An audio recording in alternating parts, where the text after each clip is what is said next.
اللہ تعالیٰ قرآن پاک میں ارشاد ہی فرماتا ہے کہ الا ان اولیاء اللہ لا خوف علیہم ولا هم یحزنون، صدق اللہ العظیم وصدق رسول النبی الکریم الامین۔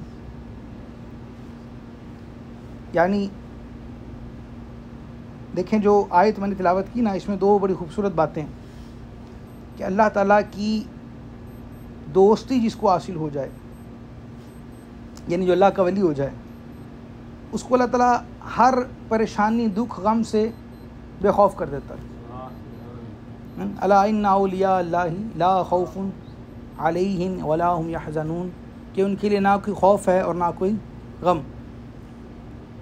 اب اس میں علماء نے بات بڑی واضح انداز سے ارشاد فرمائی کہ غم اور خوف کیا ہے۔ غم آپ کو ہوتا ہے کسی بھی ماضی کے معاملے کے اوپر، آپ نے ماضی میں کوئی ایسا سینیریو ہوا، کوئی ایسا واقعہ ہوا جس کا غم دل میں رہ گیا، اور خوف آپ کو فیوچر کے ساتھ ہوتا ہے، مستقبل کے ساتھ، کہ کسی کو کسی بات کا خوف رہتا ہے، کسی کو کسی بات کا خوف رہتا ہے، کسی کو کسی بات کا خوف رہتا ہے۔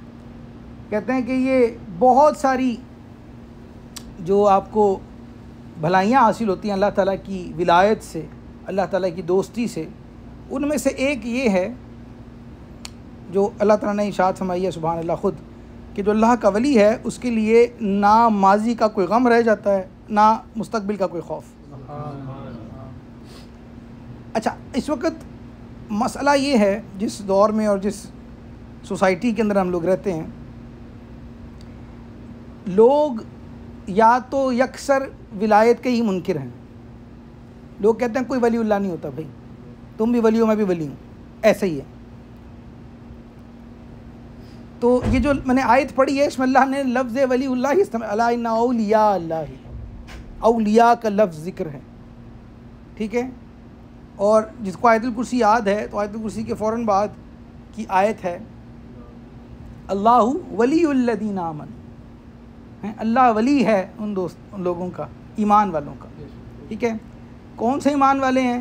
جن کے بارے میں اللہ تعالیٰ فرماتا ہے جو فائزون ہیں، وہ جو کامیاب ہیں، کہ جن کو جو ہے وہ ظلمات سے نور کی طرف نکالتا ہے وہ، سبحان اللہ۔ تو یہ ولایت یا ولی ہونا یہ قرآن سے ثابت ہے، ولایت یا ولی ہونا یہ قرآن پاک میں موجود ہے۔ تو ولی،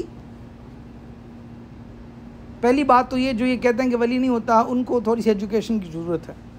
ولی ہوتا ہے، اور اولیاء کے اندر بھی جن کا ذکر آج ہم کرنے جا رہے ہیں، یا جن کا ذکر ابھی سے الحمدللہ ہم نے سنا، وہ سیدنا شیخ عبد القادر جیلانی،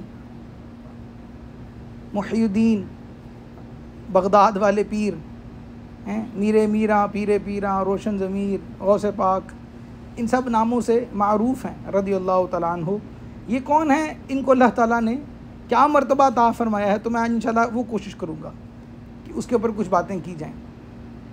ویسے بیان تو کچھ اور بھی تھا آج موضوع کے حوالے سے، لیکن میں نے اس کو اسی لیے چھوڑا ہے تاکہ آپ کو کم از کم بیسکس جو اس حوالے سے ہیں وہ ضرور ملیں، جو اگر آپ یہاں آئے ہیں تو کم از کم یہ لے کر جائیں کہ جو کم از کم اپنی یوتھ کو سمجھا سکیں، جو عموماً لوگوں کے ذہن میں سوالات ہیں وہ آپ کم از کم کسی کو بتا سکیں کہ بھائی یہ کس کی بات کر رہے ہیں۔ کیونکہ آج کل وہی بات کہ جس دور میں ہم رہتے ہیں یہاں پہ اولیاء کا مذاق بہت زیادہ اڑایا جاتا ہے، اولیاء کے بارے میں باتیں بہت زیادہ کی جاتی ہیں، اور اولیاء کاملین جو ہیں وہ ان کے بارے میں سوشل میڈیا کے اوپر ایسی گفتگو کی جاتی ہے کہ لوگ جو ہیں یا تو جواب نہیں دے پاتے، یا جو ہے وہ خود پریشان ہو جاتے ہیں۔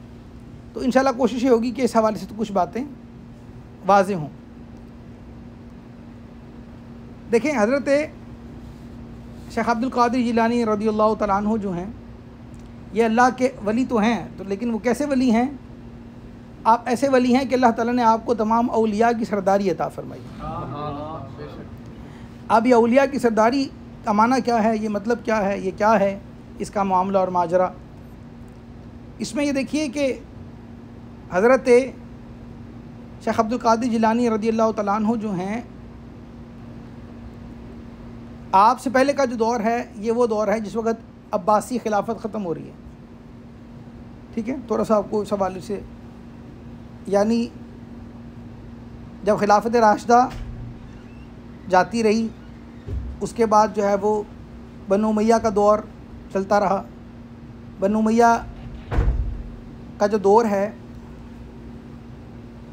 یہ جب جاری رہا اس کے اندر بھی ہم نے امام حسین رضی اللہ تعالیٰ عنہ کے حوالے سے، واقعہ کربلا کے حوالے سے اور سادات کے اوپر جو مظالم ہیں اس حوالے سے تو بہت سنا ہے، لیکن یہ کم لوگ جانتے ہیں کہ صرف حضرت امام حسین اور آپ کے خانوادے نہیں بلکہ امام حسن جو امام حسین کے بڑے بھائی اور امام حسین کے بھی جو امام ہیں ان کے اور ان کے گھر والوں کے ساتھ بہت زیادہ ظلم ہوا ہے. تو امام حسن جو ہیں رضی اللہ تعالیٰ عنہ ان کی قربانیاں بہت زیادہ ہیں. تو جس وقت میں خلیفہ عبد الملک تھا اس نے حضرت حسن مثنیٰ جو امام حسن کے بیٹے ہیں ان کی جو شادی ہے وہ بی بی فاطمہ الصغریٰ رضی اللہ تعالیٰ عنہ کے ساتھ ہوئی جو امام حسین کی بیٹی ہیں، فاطمہ بنت حسین. تو یہ وہ ہیں جن سے نجیب الطرفین سلسلہ شروع ہوتا ہے، حسنی حسینی بچے پیدا ہونا جو شروع ہے.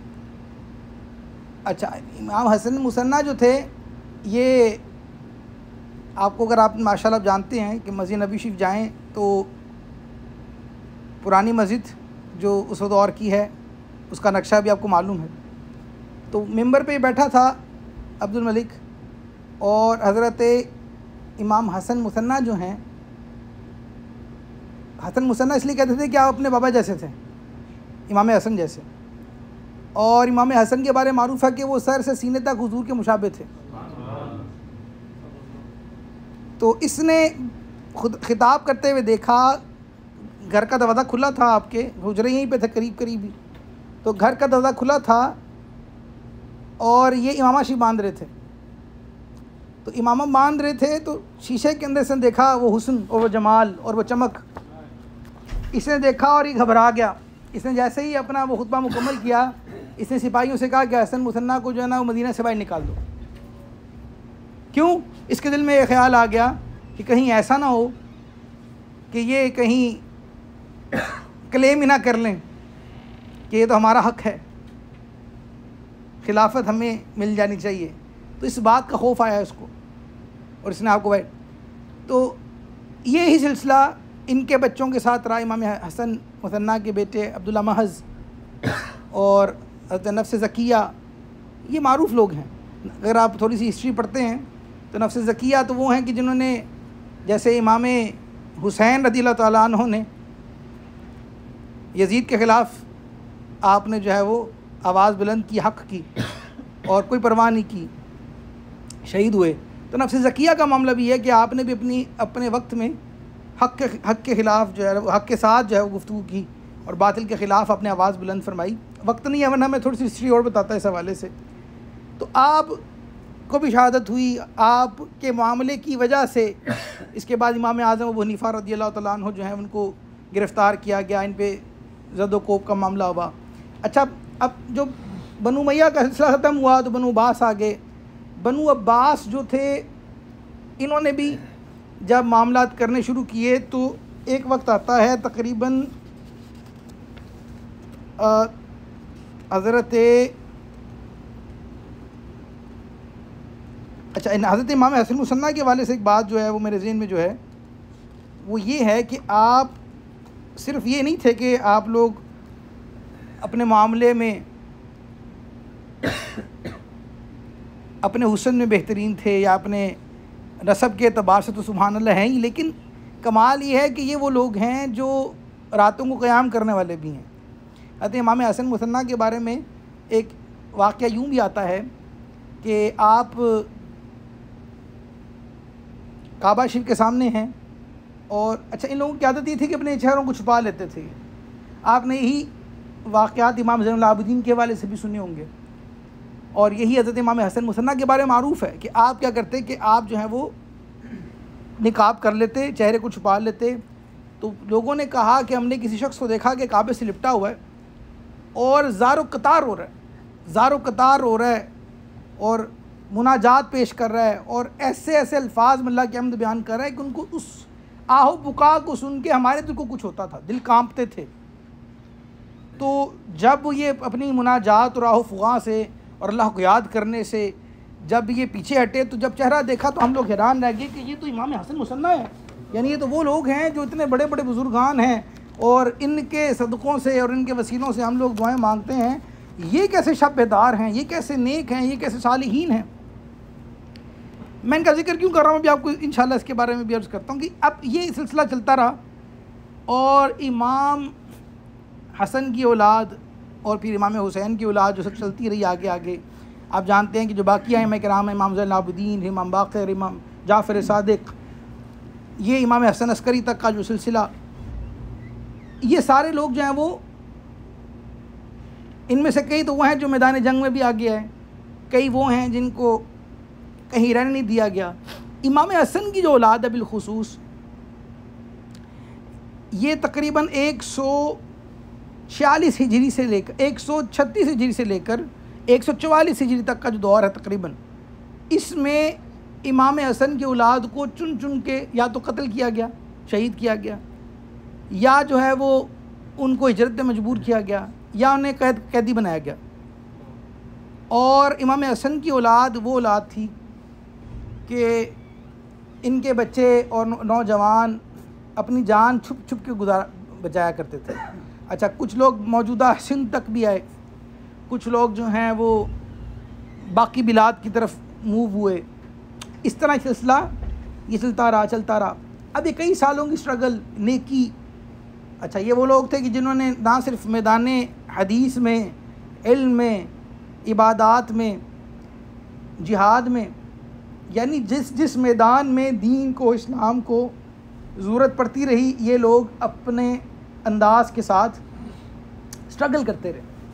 اب ایسے ماحول کے اندر، ایسے ماحول کے معاملات کے اندر اب جا کر، یعنی کتنے سال ہو گئے، تقریباً سے 150-200 سال کی سٹرگل ہے یہ، ٹھیک ہے، اولادوں کی اولادوں کی اولادیں، اس میں جا کر جو ہے وہ آخر جو آباء و اجداد تھے، حسنی سید جو تھے اور حسینی سید جو تھے، یہ ایران کے اندر ایک بڑی خوبصورت سرزمین جو سرسبز و شاداب تھی اپنے جو ہے وہ علاقے کے اعتبار سے بھی، اور تھوڑی پرسکون تھی، یعنی ایسی جگہ تھی کہ جہاں پہ تھوڑا سیٹل ہوا جا سکتا تھا آخر۔ اب اچھا، وہ جو خلافتیں تھیں وہ بھی، جو عباسی حکومت تھی وہ تھوڑی سی اب کمزور پڑ رہی تھی، تو اس اثنا اور صورت کے اندر یہ وہ لوگ تھے جنہوں نے گیلان نامی جگہ پر جو ہے وہ اب سیٹلمنٹ کرنا شروع کی، اور اللہ تعالیٰ نے اس سٹرگل کا، اس معاملے کا، وہ جو تیاری میں جو عرض کر رہا ہوں نا آپ کو، نسل در نسل جو تیاری ہے، غوث پاک فوراً ایسے کر کے پیدا نہیں ہوتے۔ میں آپ کو یہ سمجھانا چاہ رہا تھا، اس کے پیچھے نسلوں کا کام ہے، وہ نسلوں کی سٹرگل ہے، وہ نسلوں کا جہاد ہے، ٹھیک ہے۔ تو وہ سلسلہ چلتا رہا۔ میرے پاس بھی، میں نے آپ کو عرض کیا، کتنا وقت نہیں ہے کہ میں آپ کو باری باری سب کے بارے میں عرض کروں، لکھا سب ہے، لیکن مجھے معلوم ہے کہ اگر میں اس کو بھی بیان شروع کروں گا تو زیادہ ہو جائے گا ٹائم، لیکن میں صرف آپ کو ہائی لائٹس دے رہا ہوں۔ تو حضرت عبداللہ صومعی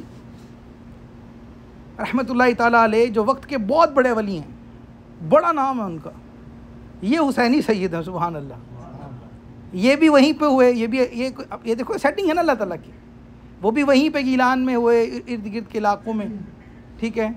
اور ادھر سے حضرت ابو صالح موسیٰ جنگی دوست رحمۃ اللہ تعالیٰ علیہ، جو حسنی سید ہیں، ٹھیک ہے، بڑے مجاہد ہیں، تلوار کے بڑے دھنی تھے آپ، علم دین سمجھنے والے تھے، ٹھیک ہے۔ تو یہ والد ہیں حضرت غوث پاک رضی اللہ تعالیٰ عنہ کے، ابو صالح موسیٰ جنگی۔ اب جنگی دوست کیا ہے، اس کے دو معنی علماء نے بیان کیے۔ کچھ لوگ خود جنگی دوست پڑھتے ہیں، جنگی دوست کا مطلب یہ تھا کہ یہ وہ تھے جو تلوار چلانا اچھی جانتے تھے، کیونکہ میں نے کو بتایا نا ماحول کیا ہے، ماحول یہ ہے کہ ابھی معاملہ چل رہے ہیں۔ اور دوسری بات جو مجھے سمجھ آتی ہے، اور جب تک کا جو بھی تھوڑا مطالعہ ہے جو میں سمجھا ہوں اس بات کو، آپ جو ہیں وہ زنگی دوست ہیں دراصل، اور زنگی دوست کیوں؟ کیونکہ حضرت سلطان نور الدین زنگی رحمۃ اللہ تعالیٰ علیہ کا دور ان کا دور ایک ہی ہے. سلجوقی حکومت اور وہ سارے معاملات ابھی چل رہے تھے. یہ جو حضرت سلطان نور الدین زنگی ہیں، ان کا واقعہ تو آپ نے پڑھا ہے، کئی دفعہ سنا ہوگا، اکثروں کو پتہ ہے اس بارے میں. بہت نیک دل اور اللہ کے ولی. یہ وہی ہیں جن کے خواب میں رسول اللہ صلی اللہ علیہ وسلم تشریف لائے اور وہ یہودیوں کی شکل دکھائی. اچھا، تو زنگی دوست مجھے لگتا ہے یہ نام اصل میں ہے، یہ جنگی دوست نہیں ہے. زنگی دوست کیوں؟ کیونکہ یہ وہ تھے جو ان کے لشکروں میں لڑنے والے تھے. حضرت ابو صالح موسیٰ جنگی دوست. بہرحال اگر زنگی بھی نہ مانا جائے تو یہ تو بات واضح ہے کہ ایک ہی دور کے. اور جنگی دوست بھی اس لیے کہ یہ مجاہد ہیں. کچھ لوگ کہتے ہیں کہ یہ جو اصفیاء ہیں نا، صوفی لوگ، یہ جو مولوی لوگ، یہ جو ذکر کرنے والے، یہ جو ہے نا وہ بس کچھ نہیں کر سکتے. میں نے کہا نہ آپ نے پڑھے نہیں ہیں، آپ نے پڑھے نہیں ہیں، کیونکہ جو اصلی صوفی حضرات ہیں یا جو اصلی اللہ تعالیٰ کے اور اس کے حبیب جان عالم صلی اللہ علیہ وسلم کے حوالے سے صفا والے لوگ ہیں، دلوں کی صفائی والے لوگ ہیں، یہ صرف تسبیح پھیرنا نہیں جانتے، یہ تلوار چلانا بھی جانتے ہیں. جب وقت آئے تو یہ اچھی طرح سمجھتے ہیں معاملات کو. اب بہرحال ان کی بھی پھر جو پرورش اور معاملات ہیں، اور ان کی بھی جو آپ نے واقعہ مشہور ہے سنا ہوگا کہ یہ جو حضرت ابو صالح موسیٰ، اصل نام موسیٰ ہے، یہ کہیں جا رہے تھے، نوجوان تھے، سیب ملا پانی میں، پکڑا، کھا لیا. فوراً دل میں خیال آیا کہ یہ سیب کسی کا میں نے حق کھا لیا ہوگا، ہو سکتا ہے کوئی تو مالک ہو. اب یہ بات کسی عام آدمی کے ذہن میں تو نہیں آتی نا، یقیناً کچھ تو اندر تھا، کچھ سیٹنگ تھی نا. یاد رکھیے کہ دین میں کوئی بھی چیز اتفاق نہیں ہے، کوانسیڈنس نہیں ہوتا، ہر چیز پلان ہے، اللہ تعالیٰ کی طرف سے کوئی نہ کوئی سیٹنگ تیار ہے. تو وہ جو ڈی این اے کا جو سلسلہ چلتا آ رہا وہ زکا اور نفس کی پاکیزگی، تقویٰ، تو آپ نے جو ہے نا وہ دریا کے مخالف سمت چلنا شروع کر دیا، اوپر کی جانب، کہ دیکھتا جاؤں گے کہاں سے سیب گرا ہوگا. اچھا، وہ درختوں کے باغ نظر آیا، درخت جھکے ہوئے تھے، ٹہنیاں تھیں، سیب گر رہے تھے. آپ نے کہا یہیں سے ہوگا. اندر گئے، باغ کے مالک سے ملے. اب جو باغ کے مالک ہیں وہ اپنے وقت کے خود کتبوں میں سے تھے، حضرت عبداللہ سومئی رحمۃ اللہ تعالیٰ علیہ. ان کے پاس گئے، انہوں نے کہا کہ حضور مجھے وہ اس طرح سے ملا ہے تو میرے دل پہ یہ ملال آ گیا، میں یہ سمجھتا ہوں کہ میں آپ سے پوچھوں اور آپ مجھے اس بات کے بارے میں بتائیں، تو کیا مجھے یہ سیب معاف کرتے ہیں آپ؟ اب دیکھنے والے بھی دیکھنے والے تھے، سبحان اللہ، وہ بھی جانتے تھے کہ جو آگے آنا ہے، جو آگے ملنا ہے، اس کے لیے یہی وہ شخص ہے جو چن لیا گیا ہے. ٹھیک ہے، تو آپ نے جو ہے وہ کہا کہ نہیں، آپ کو جو ہے وہ اس ایک سیب کے بدلے میں میرے ہاں کام کرنا ہوگا، میرے ہاں رکنا پڑے گا. ٹھیک ہے، اور وہ کئی سال لگے. ٹھیک ہے، مختلف علماء نے مختلف سال بیان کیے ہیں. تو انہوں نے بھی کہا ہاں ٹھیک ہے. اب یہ سننے میں تو بڑا آسان لگ رہا ہے نا آپ کو، لیکن یہ ایسا ہے نہیں جتنا آسان ہے ہمیں سننے میں لگتا ہے.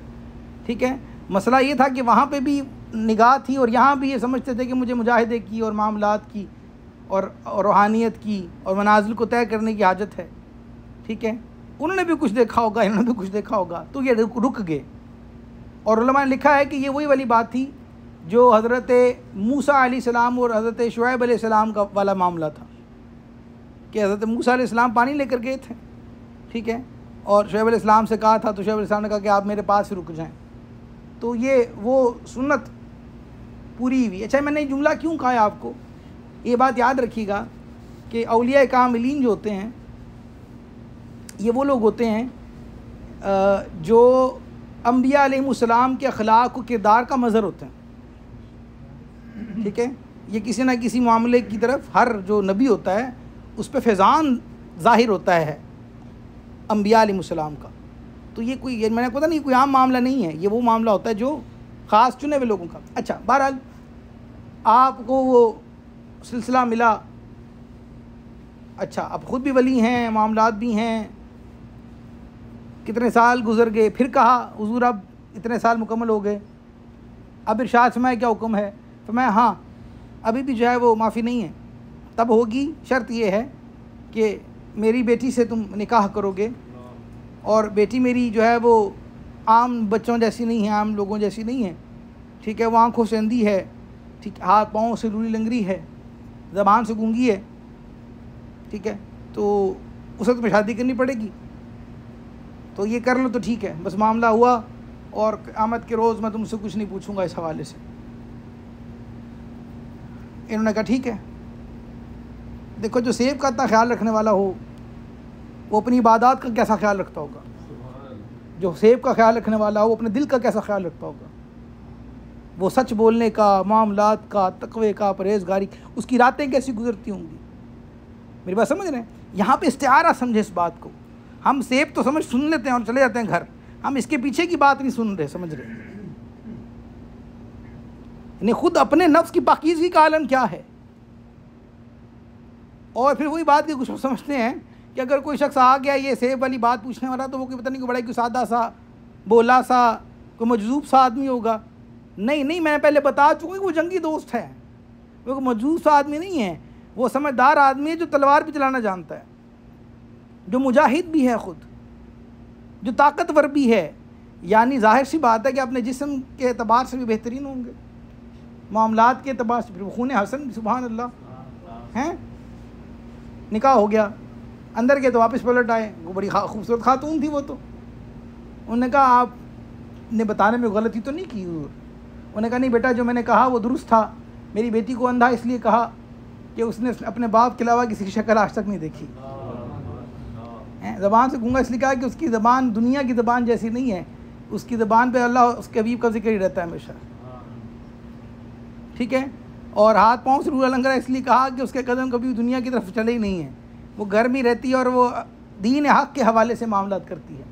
ہاتھ اس لیے کہ ہاتھ وہ ہیں کہ جو دینی اعتبار کے حوالے سے ہی چلتے ہیں اور حق معاملے کے اوپر چلتے ہیں۔ تو یعنی الحمدللہ میری بیٹی جو ہے وہ عابدہ و زاہدہ ہے، متقیہ ہے، پرہیزگارہ ہے، تو میں نے تجھے چنا ہے، وہ اسی لیے چنا ہے، ٹھیک ہوا۔ اب صرف یہاں تک بات ختم نہیں ہوتی۔ حضرت ابو موسیٰ جنگی دوست کی اگر میں بات کروں، آپ کی جو بہن ہیں یعنی حضور غوث پاک کی جو پھوپھی جان ہیں، وہ اپنے وقت کی بہترین ولی اور با کرامت ولیہ تھیں، ان کا اپنا۔ اب میں آپ کو بتا رہا ہوں کہ گھر ہی اولیاء کا ہے، آپ سمجھ رہے ہیں میری بات کہ وہ لوگ کس طرح کے لوگ ہوں گے۔ اچھا، پھر حضرت ابو موسیٰ صالح جنگی دوست کے حوالے سے معروف ہے کہ ان کی زبان پہ ہر وقت درود پاک رہتا تھا، ہر وقت ان کی عادت پاک تھی یہ کہ درود پاک کی کثرت کرتے تھے، تو ان کو حضور جان عالم صلی اللہ علیہ وسلم کا خاص فیضان حاصل تھا، ٹھیک ہو گیا۔ تو ایسوں کی ہاں ہی غوث پاک پیدا ہوتے ہیں۔ میرا خیال ہے یہاں پہ کوئی ایسا شخص تو نہیں ہے کہ جس کو یہ سمجھانا پڑے کہ پاک چیزیں کیسے برتنوں میں رکھی جاتی ہیں، پاکیزہ برتنوں میں رکھی جاتی ہیں۔ جتنی اچھی پاک اعلیٰ بہترین قسم کی چیز ہوگی نا، اتنا ہی صاف ستھرا اعلیٰ ترین قسم کا برتن رکھا جائے گا اس کے لیے۔ تمہارے استاد بتایا کرتے تھے، ویسے تو پنجابی میں کہتے تھے، پنجابی میں کہا کرتے تھے وہ، لیکن میں آپ کو اردو میں کہتا ہوں، وہ کہا کرتے تھے کہ بیٹا یہ بات یاد رکھنا کہ پاک چیزیں جو ہوتی ہیں نا وہ پاک برتنوں میں ہی رکھی جاتی ہیں، تو جس کو غوث پاک کہتے ہیں نا ہم، وہی پاک برتنوں میں ہی تھے، یہی وجہ ہے۔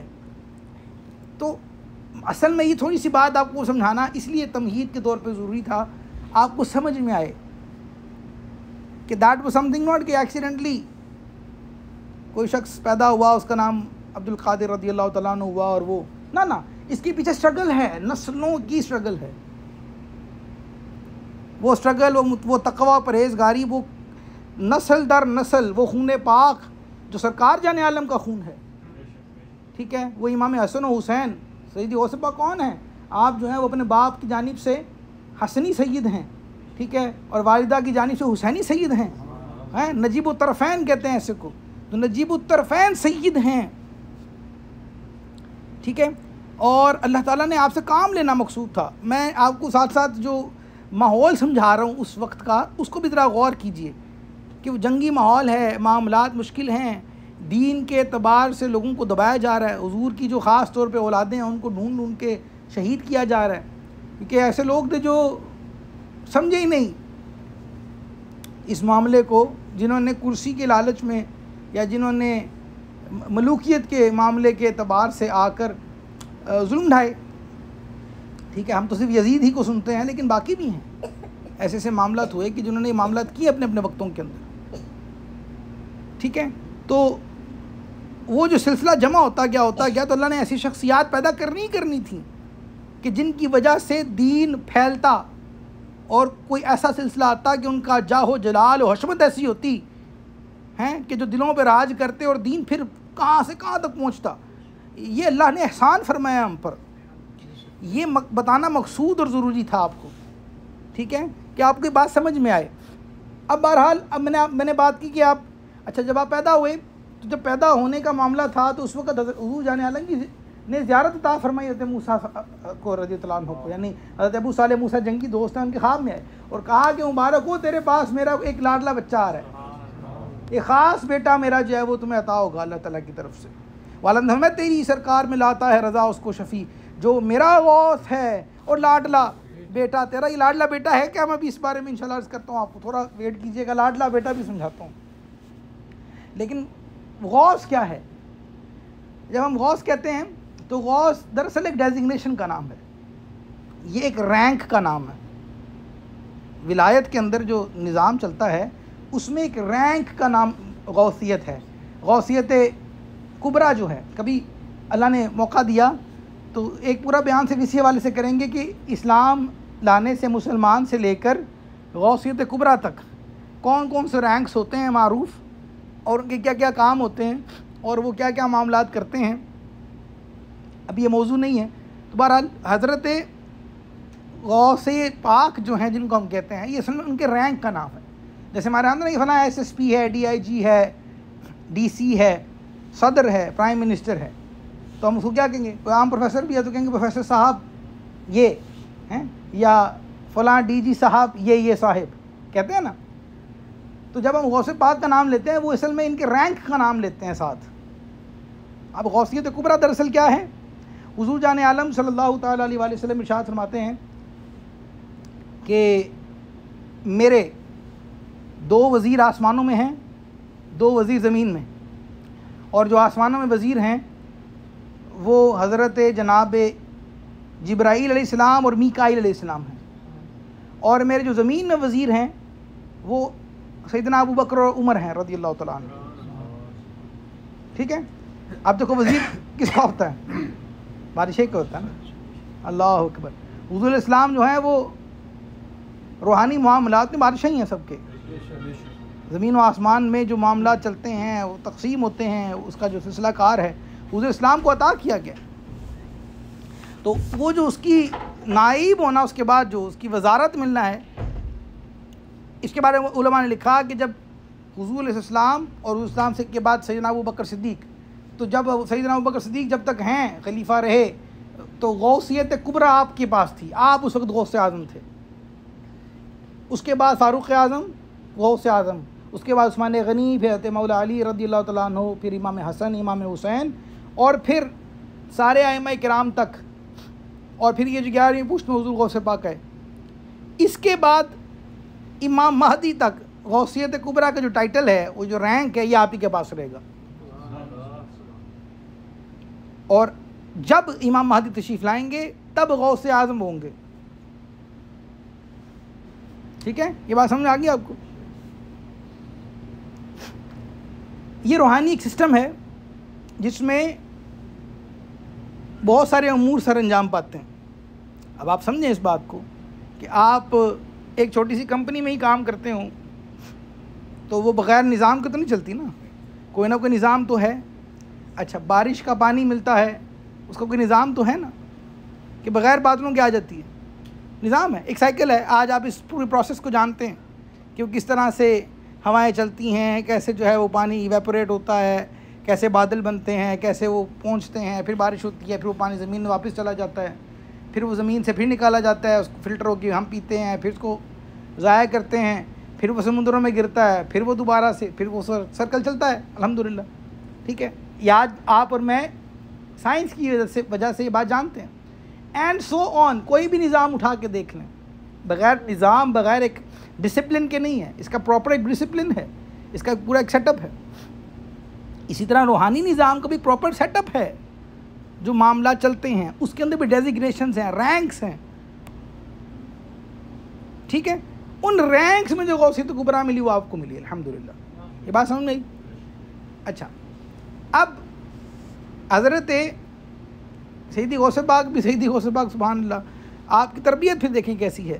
آپ کی والدہ ماجدہ رضی اللہ تعالیٰ عنہ جو ہیں وہ اب ظاہر اتنی نیک خاتون ہیں، معاملات ہیں جن کا اٹھنا بیٹھنا چلنا پھرنا معاملات ہر وقت ہی سبحان اللہ، اللہ اس کے حبیب علیہ السلام کے ذکر والے ہیں. تو جب آپ پیدا ہوئے نا تو آپ کی جو پیدائش ہے وہ دراصل یکم رمضان شریف، پہلا رمضان تھا جب پیدا ہوئے. تو جب پیدا ہوئے تو پہلے ہی ویسے ہی آپ کو وہ میں نے بتایا خواب میں آ گیا تھا معاملہ کہ خاص بچہ پیدا ہوگا آپ کے. اچھا، دوسرا یہ ہوا کہ آپ جو ہیں وہ معروف اس طرح ہوں گے اپنے علاقے کے اندر، گاؤں کے اندر، کہ مشہور ہوگی بات کہ یہ جو ہے نا بچہ عجب ہے، ایسا ہے کہ یہ سارا دن جو ہے وہ بھوکا ہی رہتا ہے، اپنی والدہ کا دودھ نہیں پیتا، اور یہ جب افطار کا وقت ہوتا ہے اسی وقت جو ہے وہ دودھ پیتا ہے، گویا کہ یہ روزہ دار ہو. اب اس بات کا بڑا مذاق اڑایا گیا سوشل میڈیا کے اوپر کہ دیکھو جی آپ نے جو ہے وہ ایک عجیب سی کہانی شروع کر دی ہے. میں نے کہا اس میں کیا کہانی ہے مجھے بتاؤ. آج بھی ایسے بچے جو شارپ بچے ہیں وہ پیدا ہوتے ہیں اور ایسی حرکتیں آپ نیوز پہ سنتے ہیں کرتے ہیں کہ آپ حیران ہوتے ہوں گے. ٹھیک ہے، چھوٹے چھوٹے بچے جو ہیں وہ ایسی ایسی عادات کے مالک ہوتے ہیں جو ان کے والدین کے اندر تھے، ڈی این اے سے چلتے ہیں نا.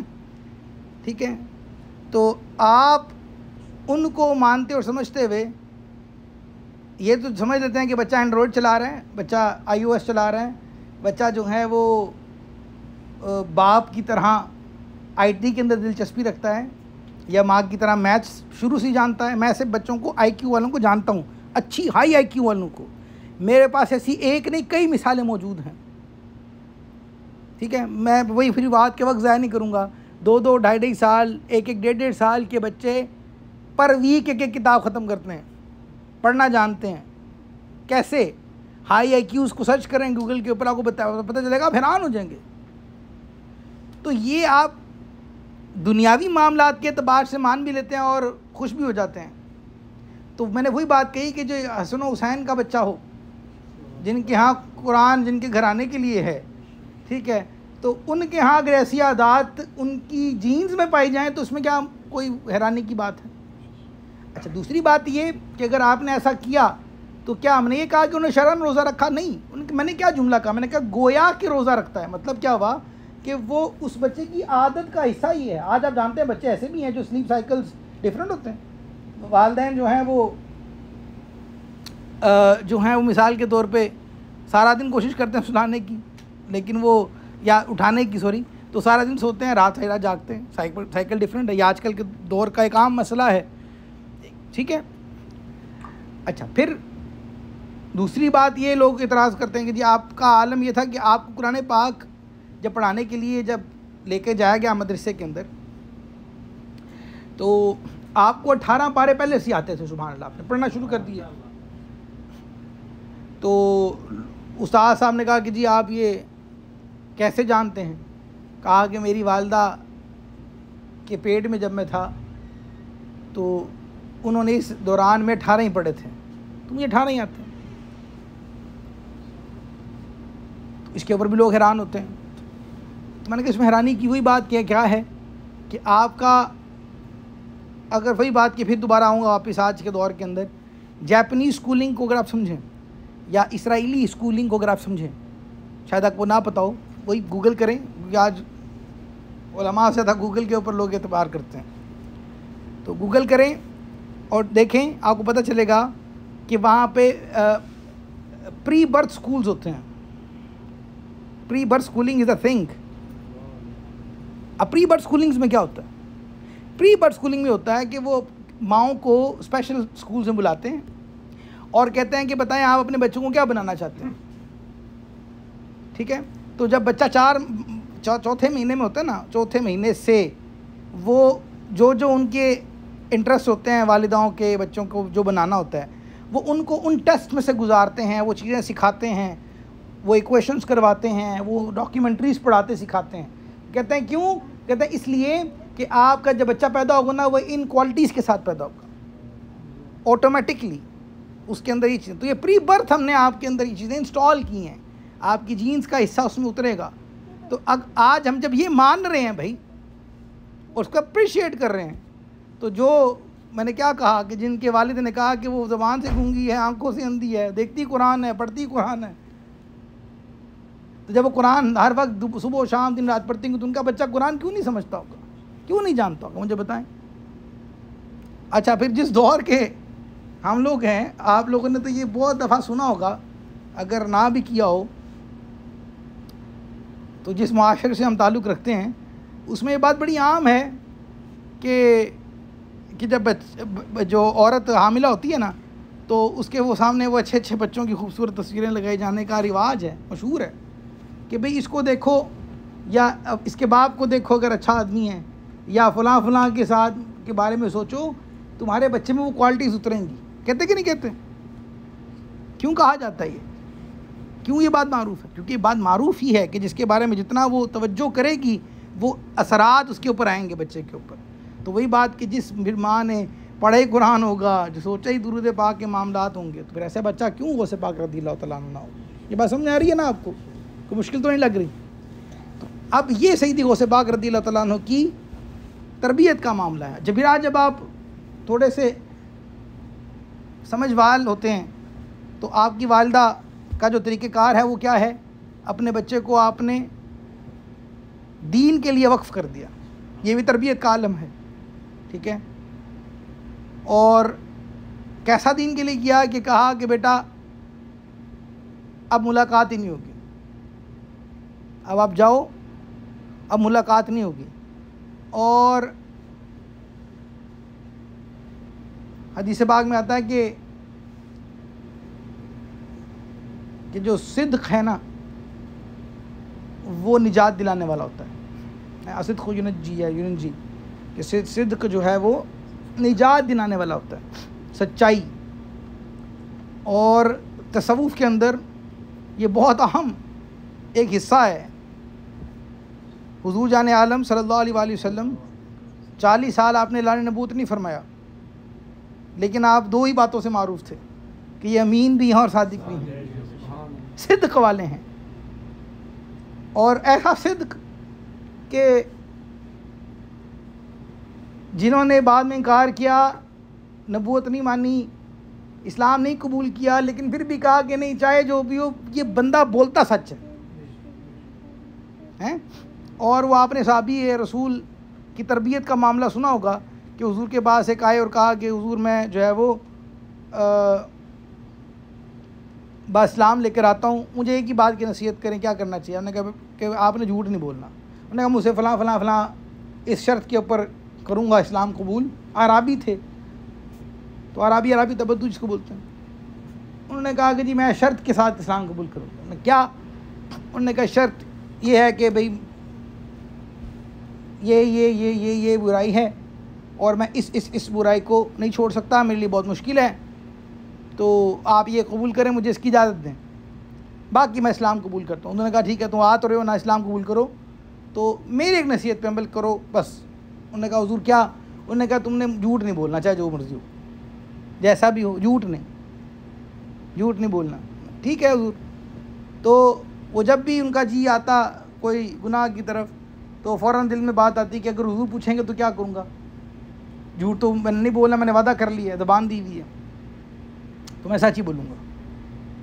میں سچ بولوں گا تو اب سچ بولوں گا تو حضور کے سامنے اگر میں اظہار کروں گا گناہ کا تو مجھے شرمندگی ہوگی، حضور اسلام کو اچھا نہیں لگے گا، تو چھوڑو میں اس کام کو نہیں کرتا. تو سچ کی برکت سے، سچ بولنے کی برکت سے وہ ہر معاملے میں بہترین ہو گئے. ٹھیک ہے، برائیاں چھوٹ گئی اور وہ سچ نے نجات عطا فرما دی. ٹھیک ہے. اچھا پھر حضور نے بھی بتایا کہ تم جو انسان جو ہے جو سچ بولنے والا ہوتا ہے، جب وہ سچ بولتا ہے تو اتنا بولتا ہے کہ اللہ تعالیٰ کے ہاں وہ صدیقین میں لکھا جاتا ہے. صدیقین کون ہوتے ہیں؟ صدیقین وہ ہوتے ہیں جو اولیاء کی سب سے اعلیٰ قسم کی ولایت والے ہوتے ہیں، ان کو صدیقین کہا جاتا ہے. صدیقین کہا جاتا ہے۔ تو والدہ نے اپنے چھوٹے بچے کو، جن کی عمر ابھی تقریباً کچھ علماء نے لکھا کہ 12 سال تھی، کچھ نے کہا 13 سال تھی، ٹھیک ہے چلو ہم 14 بھی کر لیں، تو 13-14 سال کا بچہ کیا ہے، 13 یا 14 سال، اچھا کچھ نے اس کو کم بھی کہا ہے، کچھ 9 سال بھی لکھا ہے، بہرحال جتنا بھی ہے چھوٹی عمر میں، تو چھوٹی عمر میں والدہ سے سیکھ کے گئے۔ والدہ نے کہا کہ بیٹا اچھا ترکے میں صرف 80 دن آ رہے تھے، آپ کے ایک اور بھائی بھی ہیں، ٹھیک ہے، تو والدہ نے اس بھائی کو رکھا گھر، ایک کو دے دیا اللہ کے لیے دین میں، ٹھیک ہے کہ تم جاؤ بیٹا اور علم دین پڑھو۔ کیا کہا؟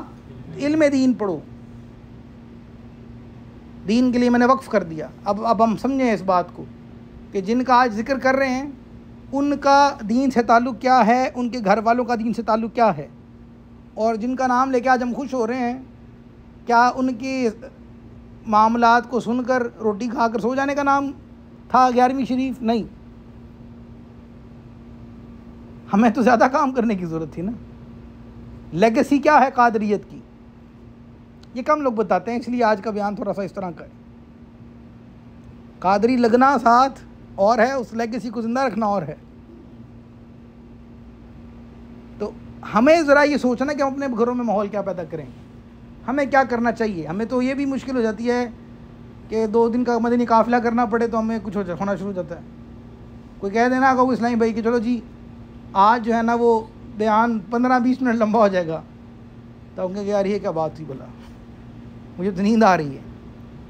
ہم دین کے لیے بھی نہیں کر سکتے، یعنی ہم لوگ کیسے ہیں، معذرت کے ساتھ میری بات تھوڑی سی ایسی بھی ہوتی ہیں، ہم لوگ تو ایسے ہیں لیکن سچائی ہے نا، ہم لوگ کیسے ہیں کہ ہم اللہ اس کے حبیب کا ذکر بھی گھڑی دیکھ کے کرتے ہیں کہ بس اتنی دیر کریں گے، بس اتنی دیر کے بعد ختم، بس اب واپس دنیا میں، سمجھ رہے ہیں؟ اللہ اکبر۔ بہرحال چلو غنیمت ہے ہم کر تو رہے ہیں نا، سبحان اللہ، کچھ تو کر رہے ہیں نا الحمدللہ۔ اسلامی بھائی کوشش کرتے ہیں اللہ کو جزائے خیر عطا فرمائے۔ یہ اسی لیے کرتے ہیں کہ لوگ پھر بھاگتے ہیں نظائر۔ آج کا معاملہ یہ ہے کہ ہمیں ہاتھ باندھ کے، ہاتھ جوڑ کے، ریکویسٹیں کر کے آپ کو کہنا پڑتا ہے کہ بھائی آ جاؤ کچھ لوگوں دین کی بات سیکھ لو، اور اس میں بھی آپ کے مزاج کا خیال رکھنا پڑتا ہے کہ کہیں یہ نہ ہو کہ ہم آج تھوڑا سا لیٹ کریں اگلی بار پائیں ہی نہ۔ یہ ڈر ہوتا ہے ہمیشہ اسلامیوں کو، یہ نہیں کہ ہمیں کوئی دین سیکھنے کا نہ شوق الحمدللہ ہے، لیکن وہ کیا ہے کہ بعد میں پھر ہمیں کہتے ہیں سلمان بھائی وہ یہ نہ ہو کہ آپ جو ہیں وہ تو کہہ جائیں اس کے بعد پھر بندہ ہی نہ آئے، تو یہ خوف رہتا ہے۔ آج اس خوف کے ساتھ دین پڑھنا سیکھنا پڑ رہا ہے۔ لیکن ادھر دیکھیں معاملات کیا ہیں کہ بیٹا ہی دے دیا ساری زندگی، ماں نے کہا اب دوبارہ دیکھوں گی نہیں آپ کو میں، اور یہ الگ بات ہے کہ اس کے بعد ہوا کیا۔ اچھا بہرحال آپ نے سیدی عبد القادر جیلانی رضی اللہ عنہ، پھر وہ کیا لطف تھا آپ کی زبان میں، کیا اثر تھا، اور وہ کیا میں نے آپ کو جو حدیث پاک سے میں سمجھائی وہ اسی لیے تھی کہ وہ صدیقین میں سے آپ نے ہونا تھا، غوث پاک ہونا۔ وہی بات کہ اگر غوث پاک، یا آپ اور میں جانتے ہیں جو تھوڑا سا عقیدہ سمجھتے ہیں، اہل سنت کا یہ عقیدہ ہے کہ ولایت جو ہوتی ہے وہ قصبی نہیں ہوتی، یہ وہابی ہوتی ہے۔ جیسے میں نے آپ کو عرض کی کہ یہ چنا ہوا معاملہ تھا، لیکن پھر بھی اس میں محنت ضرور ہے، پھر بھی اس میں آزمائشیں بھی ضرور ہیں۔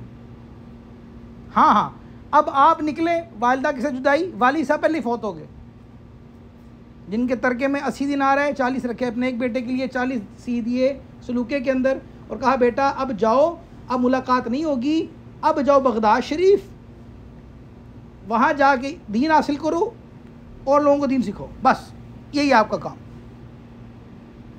معاملات ہو گئے، سلسلہ کار شروع ہوا، آپ نے مدرسہ پڑھا، اپنی والدہ سے پہلے پڑھا، پھر مدرسہ پڑھا، قرآن پڑھا، قرآن حفظ کیا، اور قرآن آپ نے حفظ کوئی ایک طرح سے نہیں کیا، جیسے ہم تو دیکھ کے بھی نہیں پڑھ پاتے بعض اوقات۔ آپ جو ساری قراءات تھی، 7 قراءات، 7 قراءتیں کچھ ہو 10 قراءتیں، ساری قراءتوں کے حافظ تھے، ساری قراءتوں کے حافظ تھے، ٹھیک ہے۔ بنیادی معاملات سیکھے، آگے بڑھے، سلسلہ کار آگے چلنا شروع ہوا، گھر سے نکل گئے۔ اب عالم کیا ہوگا، زبان کا اثر کیا ہوگا کہ جب ڈاکو نے لوٹنا شروع کیا، واقعہ اچھا پھر صدق کیسا، صدق کیا آج وہ ضرب المثل بن گیا۔ ہر کوئی شخص جب سچائی کے بارے میں بات کرتا ہے تو آپ کی کتابیں ہوں، درسی کتابیں ہوں، کہانیوں کی کتابیں ہوں، یا مثال بن گیا نا پھر آپ کا سچ بولنا، کہ اگر سچ بولنا ہے تو اس لڑکے کی طرح سچ بولو جس کی ماں نے کہا تھا اور چھوڑا نہیں پھر ہیں۔ جب آپ نے سچ بولا، ڈاکو نے سردار کے پاس لے کے چلے گئے، انہوں نے کہا یہ بچہ 40 دینار ایک بڑی رقم تھی اس وقت، انہوں نے کہا تم چھپا سکتے تھے بچے، تم نے چھپایا، ہم تو یہ سوچ بھی نہیں سکتے تھے کہ آپ کی، انہوں نے کہا دیکھو میری ماں نے کہا تھا جو بھی ہو سچ بولنا ہے۔ اب وہ جو اثر تھا زبان کا، دیکھیں الفاظ کی تاثیر تب ہوتی جب عامل بھی بہترین ہو، تو اثر تھا زبان پاک کا۔ اثر کیا ہوا؟ یہ ہے ولی ہوتا ہے۔ بڑے لوگوں کی بڑی اولادیں ایسی ہوتی ہیں سبحان اللہ، کہ جب کہا تو اس کے دل پہ اثر کر گیا، اس کو سٹرک کی یہ بات، اس نے کہا ہے یہ کیسا بچہ ہے کہ جو اپنی والدہ کا بھی نافرمان نہیں اور میں اللہ کا نافرمان ہوں۔ انہوں نے کہا لو جی میں تو جو ہے نا وہ توبہ کرتا ہوں، اے میرے ساتھیوں میں اب آج کے بعد یہ کام نہیں کروں گا۔ تو ساتھی بھی وہ اچھے تھے، وفادار لوگ تھے نا وہ، انہوں نے کہا سردار اچھا برے کاموں میں تو ساتھ رکھا، اب اچھا کرنے لگے تو ہم سے الگ ہو رہے ہو، ہم بھی تمہارے ساتھ توبہ کرتے ہیں۔ یہ پہلی نیکی بہترین لوگوں نے کیسا معاملہ کیا۔ اب سیدی غوث پاک، میں جلدی اس کو فاسٹ فارورڈ کرتا ہوں، سیدی غوث پاک رضی اللہ تعالیٰ عنہ جو ہیں، آپ نے 25 سال علم دین حاصل کیا ہے۔ کتنے سال علم دین پڑھا؟ 25 سال پڑھا ہے۔ ہم 25 ماہ بھی پڑھتے ہیں،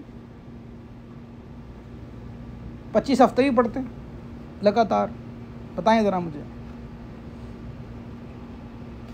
25 گھنٹے بھی پڑھتے ہیں، 25 سال علم۔ جو درس نظامی وہ ہے نا، حضرت نظام الملک ایک بہت بڑے بزرگ گزرے، نظام الدین طوسی رحمۃ اللہ تعالیٰ علیہ، جن کا یہ ڈیزائن کیا ہوا علم تھا۔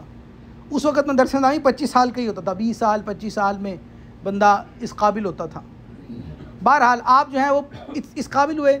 پھر بغداد کے اندر جو ایک جامعہ تھی بڑی، جامعہ نظامیہ، اس جامعہ نظامیہ کے آپ پرنسپل ہوئے، اور آپ نے پتہ ریپلیس کس کو کیا؟ جامعہ نظامیہ کے جو آپ سے پہلے پرنسپل تھے وہ تھے امام محمد بن محمد بن محمد بن محمد بن محمد الغزالی رحمۃ اللہ تعالیٰ علیہ۔ امام غزالی رحمۃ اللہ علیہ کو آپ نے ریپلیس کیا اور اس جگہ کے پرنسپل ہوئے۔ اچھا پھر وہی جو 25 سال آپ نے کیا علم دین پڑھا تو بس یہی ہوا؟ نا، اس کے بعد آپ چلے گئے اپنے نفس کو بہتر کرنے کے حوالے سے۔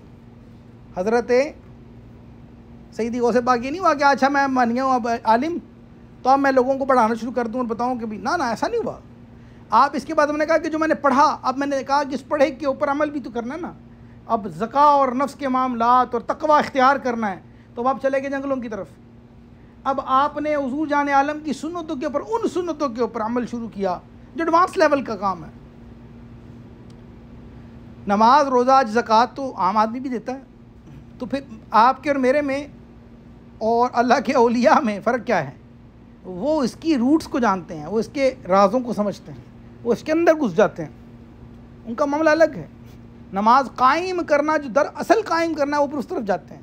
روزہ، پھر وہ روزہ، اچھا پھر آپ نے روزہ کیسا رکھتے؟ پھر آپ نے فرمایا کہ میں نے روزہ رکھنا شروع کیا۔ اب نفس کی یاد رکھیے، نفس ہمیشہ تبھی ٹیم ہوتا ہے، حضور اسلام کی حدیث ہے کہ تم میں سے بہادر وہ نہیں ہے، پہلوان وہ نہیں ہے جو کسی دشمن سامنے والے کو پچھاڑے، بلکہ وہ ہے دراصل جو اپنے نفس کو پچھاڑے۔ ابھی کیا ہے اس کے بارے میں جو احادیث ہیں اس میں بتایا گیا کہ نفس سے جہاد کرنا دراصل جہاد اکبر ہے۔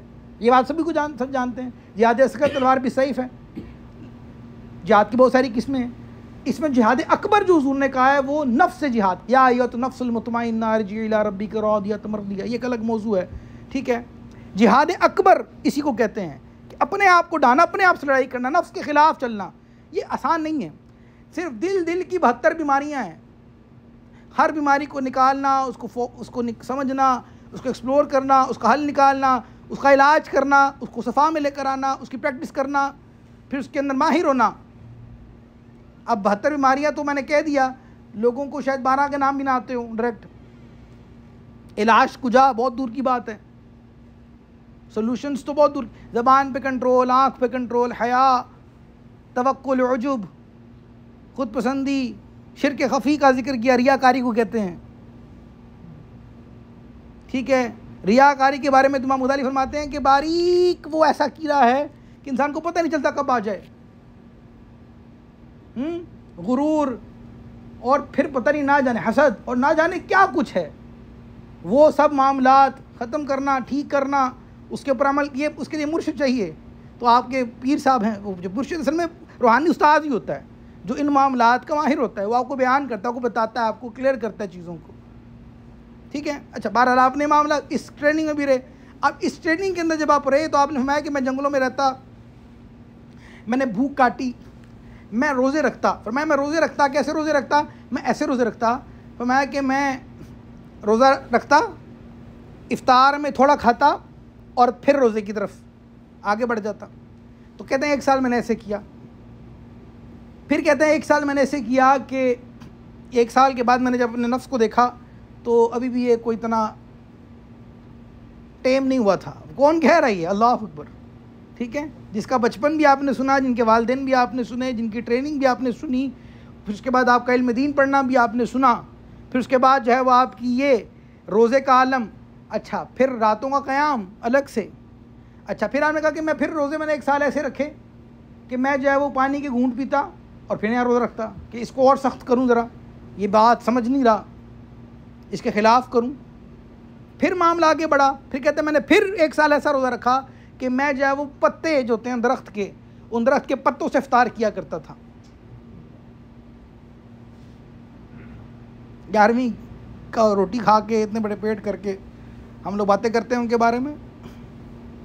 غوثیت کبریٰ ایسے نہیں مل جاتی.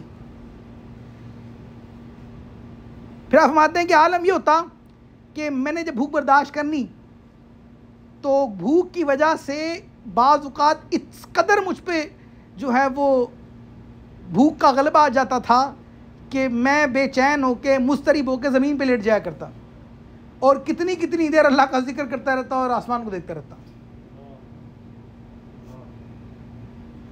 پھر کہتے ہیں کہ ابھی بھی معاملہ نہیں بنتا تھا. پھر کہا کہ عالم یہ ہوتا کبھی بھوک کا کہ کوئی شخص کھانا کھا رہا ہوتا تو کھا وہ روتا تو میرا منہ خود بہت کھل جایا کرتا تھا اس کو دیکھ کر. یہ عالم کہتے ہیں میرا عالم یہ تھا بھوک کا. ٹھیک ہے. اب اللہ پاک نے آپ کو پھر وہ چیزیں بھی تو عطا فرمائی نا. قرآن کہتا ہے لیس للانسان الا ما سعی, انسان کے لیے وہی ہے جس کے لیے وہ کوشش کرتا ہے. ٹھیک ہے. میں جتنی باتیں آپ کو کر رہا ہوں ساتھ میں حدیث یا قرآن پڑھ رہا ہوں تاکہ آپ کو بات واضح ہو کہ بات دلیل بات ہو رہی ہے. کتنے موضوعات میں نے چھوڑ دی, اس کے تفصیل میں نہیں گیا کہ اگر میں وہ سمجھانا شروع کروں گا تو یہ سیرت رہ جائے گی. اچھا, اب کئی سال گزرے, آپ کی عمر تقریباً 40 سے اوپر ہوئی. آپ نے کہا کہ اب میں نے اپنے نفس کو دیکھا تو ابھی بھی اس میں وہ مجھے مزہ نہیں آیا. تو کہتے ہیں میں کیا کرتا تھا, میں نے اپنی روٹین بنا لی کہ میں روزانہ رات کو اپنی عشاء پڑھتا. تو ہم تو بیٹھ کے بھی تھک گئے نا, ہم تو بیٹھ کے بھی تھک گئے. مجھے اکثر و بیشتر یہ بات سننے کو ملتی ہے کہ ماشاءاللہ بیان تو اچھا تھا لیکن ہم بیٹھ بیٹھ کے تھک گئے. ان کا عالم کیا تھا کہ وہ عشاء کے بعد بیٹھتے, قرآن پاک کے لیے نفل کے لیے نیت کرتے اور فجر تک قرآن پاک مکمل کرتے. 15 سال کی روٹین رہی. 15 سال ہیں. تو کہتے ہیں 15 سال کے بعد جب میں نے اپنے باتوں کو دیکھا نا تو ابھی اتنا وہ نہیں ہوا, ابھی بھی نہیں. کہتے ہیں ابھی بھی نہیں. اب کیا کیا؟ اب فرماتے ہیں اب کہتے ہیں میں نے یوں نماز ادا کرنا شروع کر دی کہ میں نماز پڑھتا تو نماز پڑھتے پڑھتے میں ایک پاؤں اٹھا لیا کرتا تھا. نماز پڑھتے پڑھتے میں, اب جب تک میں نے یہ بات میں نے کہیں اپنے زمانے طالب علم میں کہیں پڑھی تھی, ذرا عمر تھوڑی چھوٹی تھی اور تو مجھے یہ بات کو اتنی سمجھ نہیں آئی. میں کہا حضور غوث پاک کیوں کرتے ہوں گے کہ پاؤں اٹھا لیتے ہوں گے ہیں, یہ تو یار بڑا یعنی سخت ہو گیا نا معاملہ. مجھے تب تک پتہ نہیں چلا جب تک میں نے شفا بتعریف حقوق المصطفیٰ نہیں پڑھی تھی. شفا شریف حضور اسلام کے حقوق کے حوالے سے ہے. اس میں حضرت قاضی ایاز مالکی علیہ رحمہ نے حضور اسلام کے حوالے سے ایک بات خوبصورت ارشاد فرمائی. دیکھیں میں نے آپ کو بتایا نا کہ ولی ہوتا ہی وہ ہے جو مظہر ہے ان باتوں کا جو اللہ تعالیٰ نے انبیاء کرام علیہ نبی علیہ السلام میں رکھی ہیں, ان سنتوں کا پیکر ہیں, ان معاملات کا سلسلہ ہے. ہوا یہ کہ جب میں نے اس حوالے سے پڑھا، آپ نے طٰہٰ، سورہ طٰہٰ جو ہے نا، سورہ طٰہٰ کا ایک تفسیر پڑھنے میں مجھے ملی. اس تفسیر کا ذکر آپ نے کیا کہ مفسرین کرام نے طٰہٰ کی تفسیر کی ہے. یہ شروع اس طرح سے ہوتی ہے آیت، فرمایا کہ بسم اللہ الرحمن الرحیم طٰہٰ ما انزلنا علیک القرآن لتشقیٰ. ہیں کہا طٰہٰ ہم نے یہ قرآن اس لیے نازل تو نہیں کیا مشقت میں پڑ جائیں. حضور کو کہا جا رہا ہے طٰہٰ ما انزلنا علیک القرآن، ہم نے اس لیے نازل نہیں کیا قرآن آپ کے لیے لتشقیٰ کہ آپ کے لیے شاق ہو جائے. اب طٰہٰ کی جو تفسیر کی گئی نا وہ بڑی کمال ہے. فرمایا طٰہٰ دراصل ایبریویشن ہے طیہا کا. طیہا، اب یہ طیہا کیا ہے؟ طیہا طیعن سے ہے. اب یہ طیعن کیا ہے؟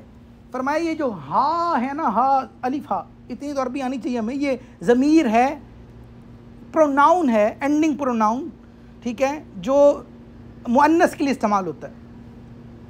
کوئی بھی مؤنث چیز ہو اس کے لیے استعمال ہوتا ہے. ہا جیسے ہو اور ہا استعمال ہوتا ہے. رضی اللہ تعالیٰ عنہ، تو ہا انہوں نے کہا یہ ہا مؤنث وہ کیا ہے؟ زمین کی طرف اشارہ کیا جا رہا ہے. اور طی کا مطلب یہ ہے کسی کو اپنے پاؤں سے روند دینا.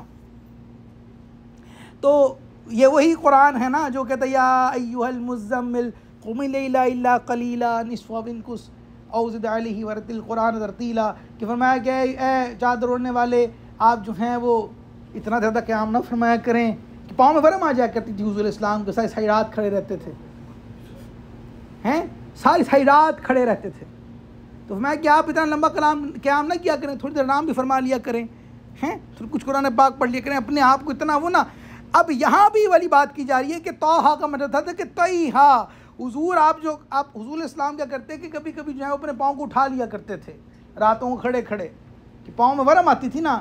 تو اللہ تعالیٰ نے فرمایا کہ طیہا، اے میرے محبوب اپنے پاؤں سے زمین کو روند دیجئے نا، اپنے پاؤں کو زمین پہ رکھ کے اس کو روند دیجئے نا. ہم نے قرآن اس لیے نازل تو نہیں کیا کہ آپ مشقت میں پڑ جائیں.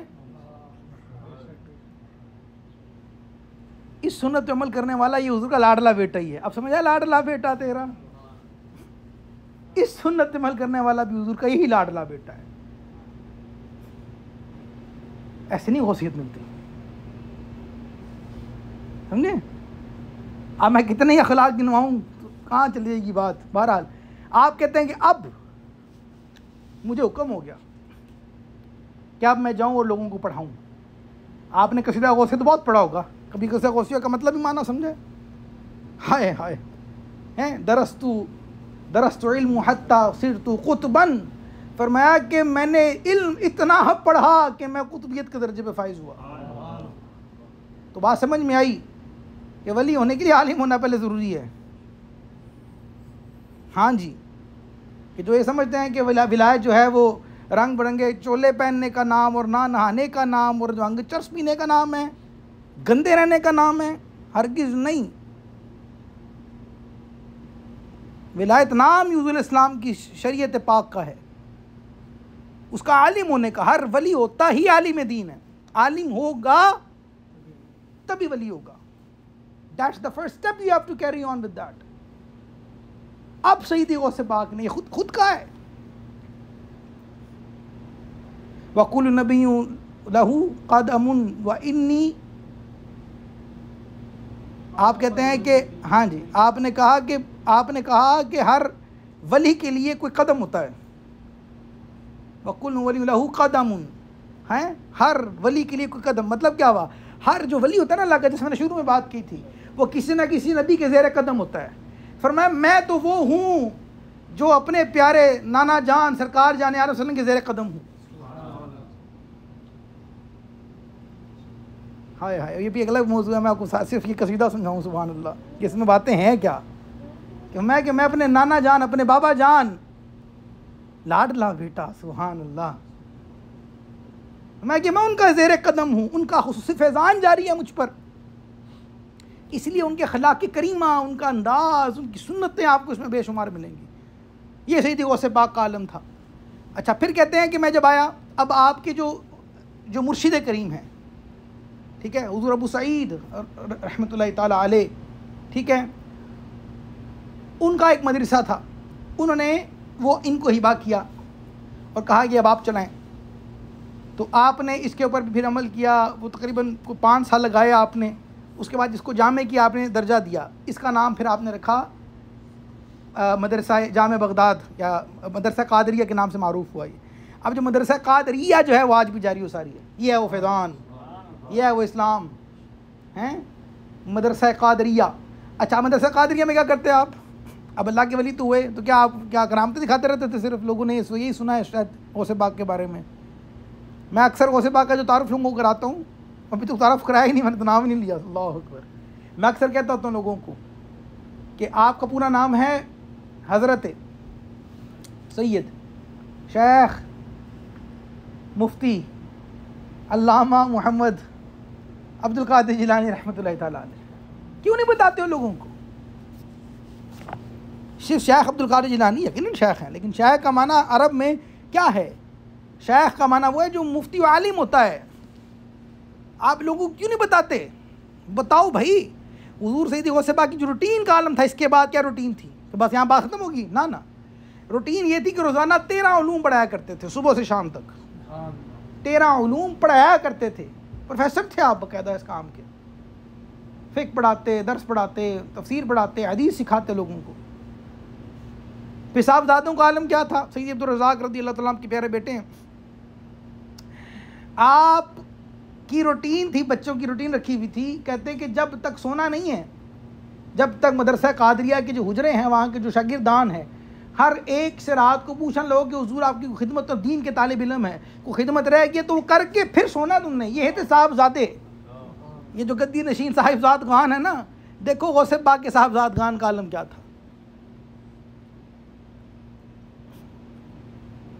اب جو میں نے آپ کو بتایا، پھر آپ کی جو اولاد کثیر ہے ماشاءاللہ، تو وہ کثیر اولاد میں جو علماء نے لکھا، جنہوں نے سیدنا نابلوسی رحمۃ اللہ بہت اچھے بزرگ ہیں، مورخ بھی ہیں.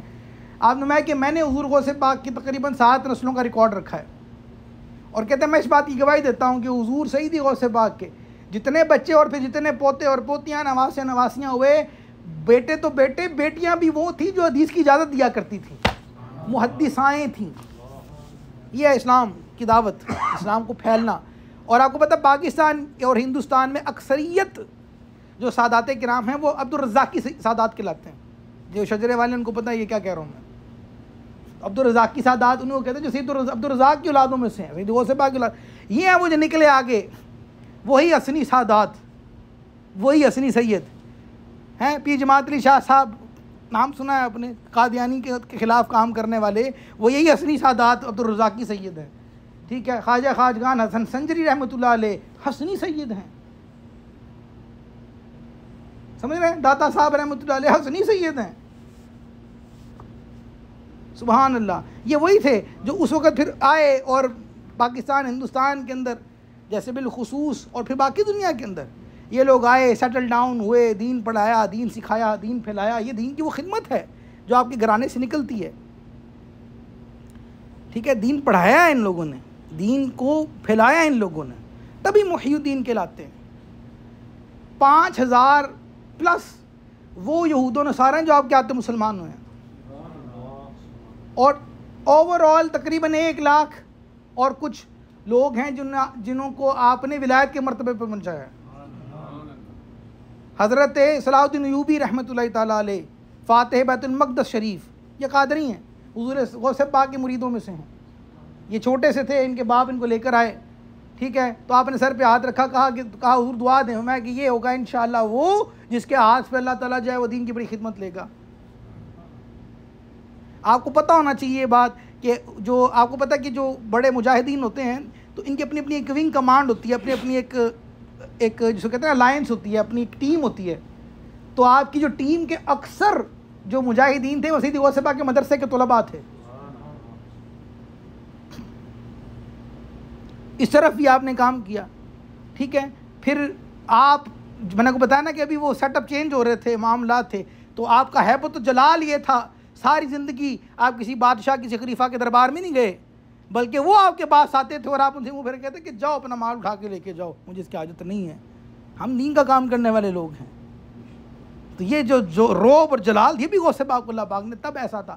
اچھا پھر آپ نے فرمایا کہ جب میں نے بیان شروع کیا، ویسے تو فارسی نسل ہیں آپ، تو کہتے ہیں کہ مجھے جب میں نے بیان شروع کیا تو سلسلہ کار کیا ہوا؟ اب سلسلہ کار یہ ہوا کہ آپ فرماتے ہیں کہ ان کی جو مجلس کا سسٹم تھا یہ تھا، جو الحمدللہ میں نے بھی کیا کیا، قرآن پاک کی آیت پڑھی اور تفسیر عرض کی تھوڑی سی آپ کو. تو سیدی غوث پاک کا انداز یہ تھا کہ آپ کے ہاں بھی قرآن پاک کی ایک تلاوت آیت ہوتی اور آپ پھر جو ہے وہ اس کو بیان کرنا شروع کرتے. کہتے ہیں کہ میں یہ بیان کرتا تھا تو ایک دفعہ میں نے دیکھا کہ میں دعائیں بھی کرتا تھا سرکار اسلام کے حوالے سے، وسیلے سے، اللہ تعالیٰ سے. تو ظاہر ہے یا میں نے کہا یہ ایڈوانس لیول کے آدمی ہیں. تو کہتے ہیں کہ میں بیان تو کرتا تھا تو میں نے دیکھا کہ حضور جان عالم صلی اللہ علیہ وسلم تشریف لائے اور انہوں نے مجھے کہا کہ بیٹا اپنا منہ کھولو.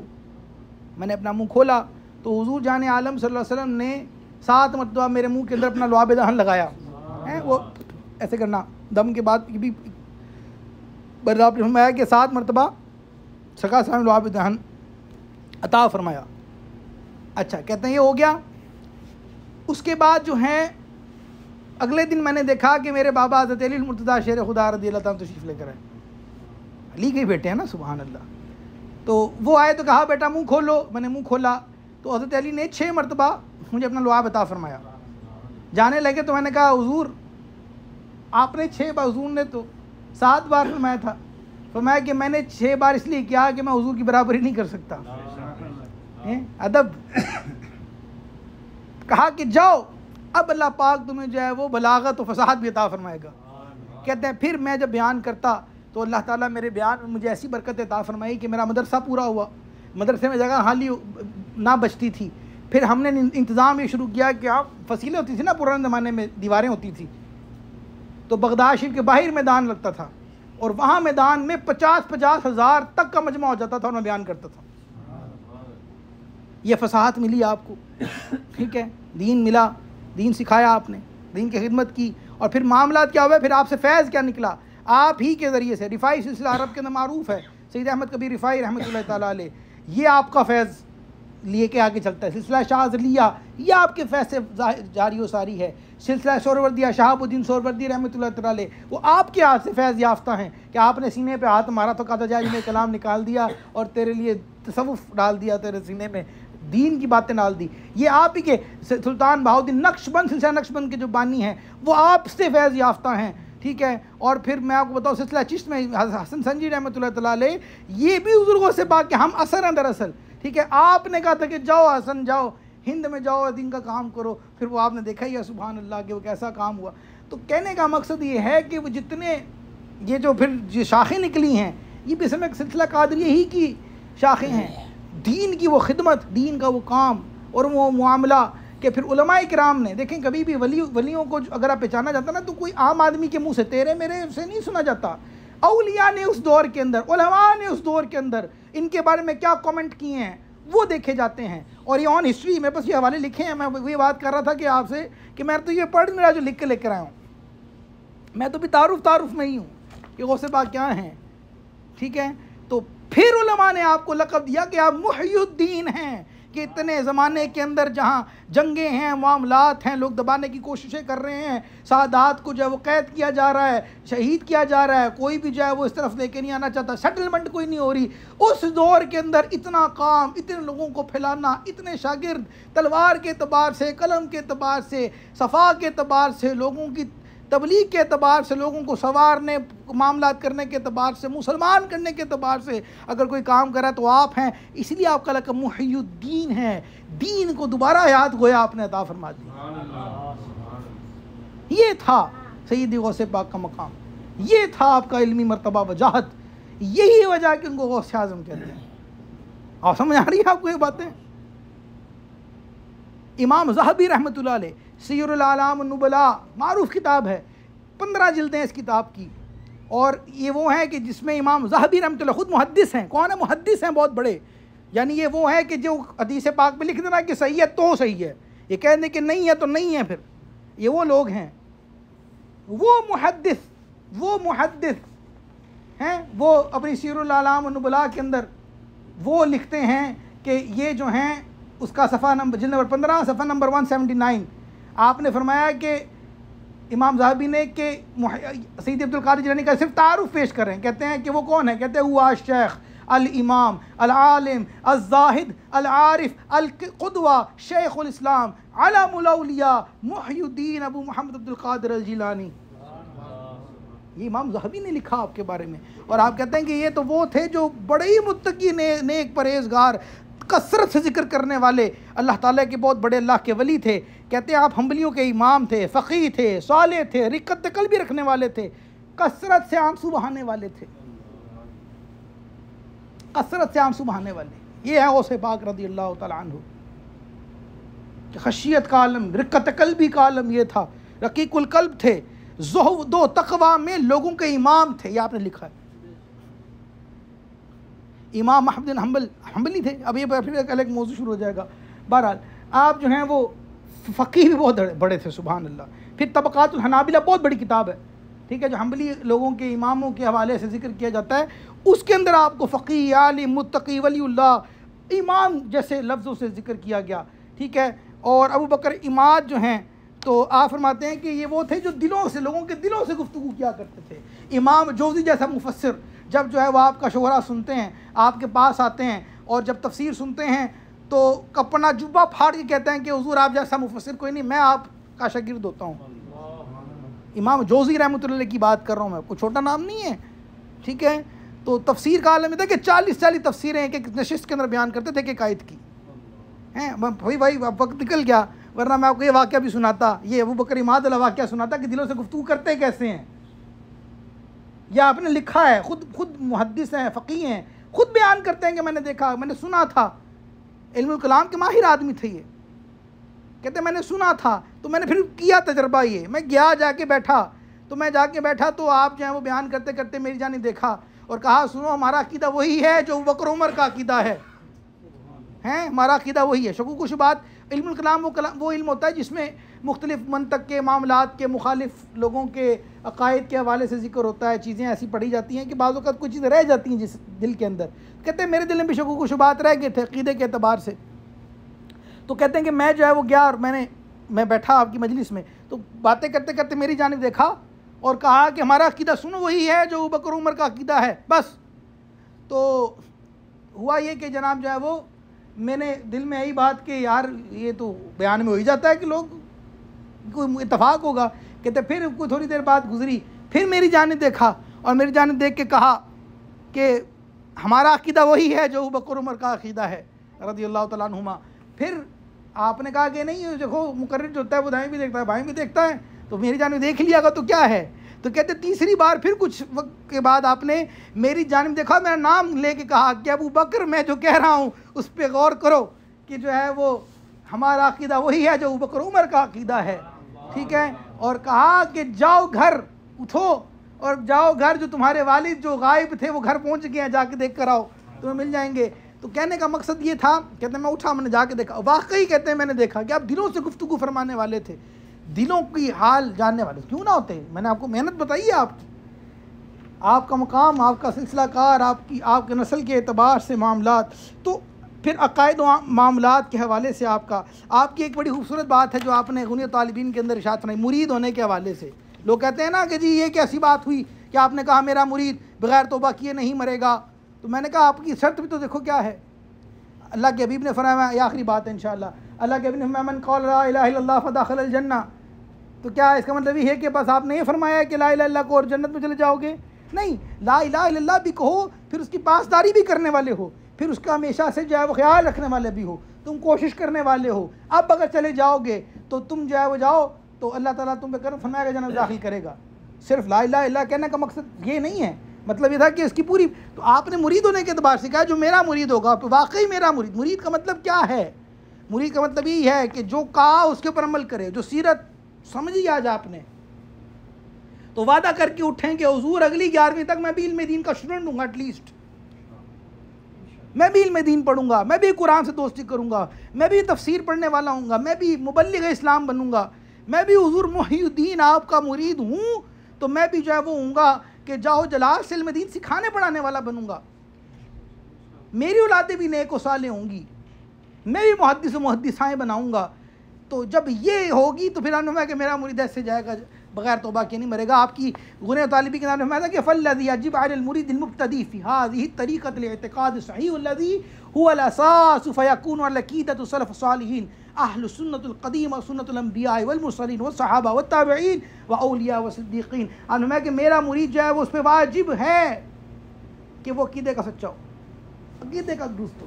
میں کہ وہ عقیدے کا کون ہو؟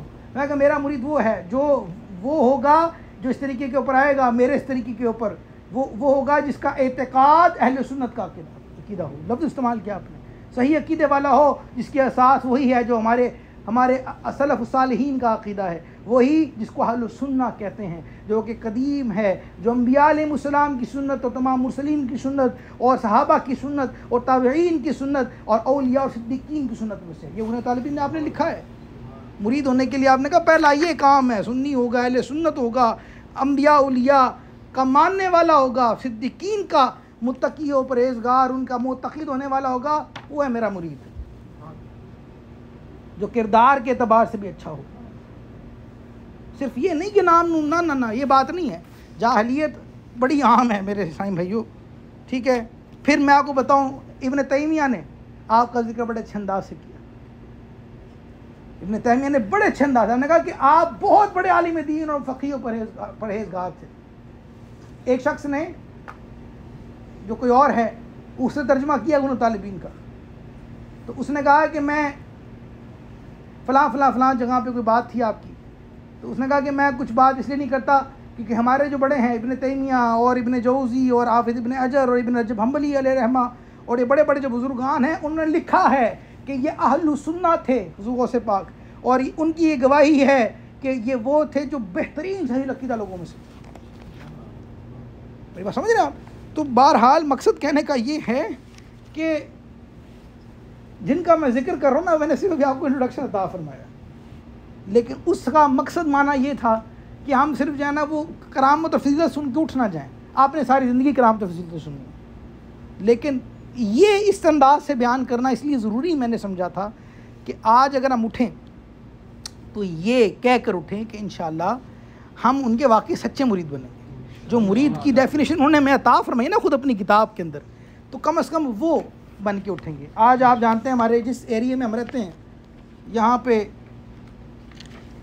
ارامکو کا بڑا نام ہے, تو ارامکو کا ٹیگ کسی کے ساتھ لگاؤ نا تو اس کی گردن ایسے اٹھتی ہے ایسے, اور وہ کہتا ہے کہ چونکہ میں ارامکو کے ساتھ ہوں تو میرا رینک ڈیفرنٹ ہے. وہ پیٹرول بھی ارامکو کے پیٹرول سے ڈلواتا ہے کہ میری گاڑی وہاں جائے گی. میری بات سمجھ رہے ہیں؟ کیوں؟ That's a rank. اور اس رینک کا کیا ہوتا ہے کہ اس کا پھر وہ خیال بھی رکھتا ہے, اس کے پروٹوکول کا, اس کے معاملات کا. جو کئی کمپنیز کے جو ہیں جو کام کرنے والے ہیں نا, وہ کیا کرتے ہیں کہ وہ ان کی جو گاڑیوں کے اندر نا وہ خاص موٹریں لگی ہوتی ہیں کہ وہ سپیڈ لمٹ کا بھی خیال ہوتا ہے کہ کہیں کوئی ایسی بات جو قانون کے خلاف وہ نہ ہو جائے, تو کمپنی کا نام خراب ہوگا نا, کمپنی کا نام خراب نہ ہو. تو جب قادری ساتھ لگاتے ہو صحیح بھائی, اس برانڈ کا نہیں پتہ آپ کو, جب نام لگا تو لیا ہے, اب اٹس اے اسکول نیم ہے نا یہ, تو جس اسکول کا نام ساتھ لگا رہے ہو کہ ہم یہ بتا رہے ہو کہ ہم شاگرد ہیں دراصل سیدی غوث پاک کے. قادری ہونے کا مطلب کیا ہے کہ ہم بنیادی طور پہ آپ کے شاگرد ہیں, ہم اس طریقے کو پسند کرتے ہیں جو آپ کا طریقہ ہے, لیکن کبھی اس طریقے کو پڑھا ہے؟ میری بات سمجھ رہے ہیں؟ تو اس پہ بھی غور کریں. تو کہیں آپ کی وجہ سے برانڈ تو نام تو نہیں بدنام ہو رہا, اور ہو رہا ہے, کئی لوگ کر رہے ہیں جنہوں نے نام لگائے اور لوگوں نے کام خراب کیے, اور لوگ سمجھتے ہیں کہ سارے قادری ایسے ہی ہوتے ہیں. نہ قادری ایسے نہیں ہوتے. قادری ایسے ہوتے جیسے میں نے بتایا آپ کو ہیں. دیکھیں دعوت اسلامی, یہ ایسے ہوتے ہیں قادری. کام دیکھیں سبحان اللہ کتنے ملکوں میں چل رہے ہیں, کتنا کام کیا جا رہا ہے. ہر وقت دن رات دین کی باتیں, معاملات, قرآن سیکھنا سکھانا. آؤ نا بھائی, آپ کو دعوت عام ہے, آپ سیکھیں. اسلام بھائیو بات وہی ہے کہ اولیاء سے رشتہ اسی لیے ہے کہ ہم اپنے آپ کو بہتر بنانا چاہتے ہیں. اولیاء سے رشتہ اسی لیے رکھا جاتا ہے, ان کا نام اور ذکر, ان کو یاد کرنا, اسی لیے ہم ان چیزوں کا اختیار کرتے ہیں کہ جب ہم اٹھنے لگے نا، مقصد علماء نے جو بیان کیا وہ یہ ہے کہ ہم اور کنیکٹ ہوں اللہ تعالیٰ سے. صراط الذین انعمت علیہم کی تفسیر، عملی تفسیر یہ ہے. ایاک نعبد و ایاک نستعین تو پڑھا، تو جب اللہ تعالیٰ خود بتا رہا ہے، آپ کو سکھا رہا ہے کہ وہ جو ہم کہتے ہیں کہ اللہ تیری ہی بات کرتے ہیں، تجھ ہی سے مدد، کس بات کی مدد چاہتے ہو؟ یہ نہیں کبھی سوچا؟ وہ اسی بات کی مدد ہے کہ صراط الذین انعمت علیہم، کہ اللہ مدد چاہتے ہیں اس بات کی مدد کہ تیرے جو انعام یافتہ ہیں ان کے رستے پہ چلیں. اور یہاں اللہ نے کسی ایک بندے کا نام نہیں لیا، ہم سکھایا الذین نہیں کہا ہم نے، پلورل کی بات، الذین، صراط الذین انعمت علیہم. اور اس کی ڈیفینیشن بھی اللہ نے قرآن میں عطا فرمائی ہے کہ وہ انعمتا کون ہیں، تو من الصدیقین، یہ لکھا ہے صدیقین اور صالحین ہیں، من النبیین و صدیقین و شہداء و صالحین، یہ انعام یافتہ ہے. یہ اللہ قرآن میں کہہ رہا ہے. تو غوث پاک تو صدیق بھی ہیں اور صالح بھی ہیں، بلکہ ابو صالح کے بیٹے ہیں. سبحان اللہ، سمجھ رہے ہیں؟ تو یہ اصل وجہ ہے کہ ہم نے حضور کی سنتوں پہ عمل کرنا، کریں گے انشاءاللہ. ہم نے علم دین حاصل کریں گے انشاءاللہ، ہماری بھی تقویٰ و پرہیزگاری میں اضافہ ہوگا انشاءاللہ ہوگا ہیں، اور ہم بھی جو ہے وہ علم دین کے کسی نہ کسی انداز میں اپنے ساتھ جڑ جائیں. دیکھیں کم از کم قرآن سیدھا کر لیں.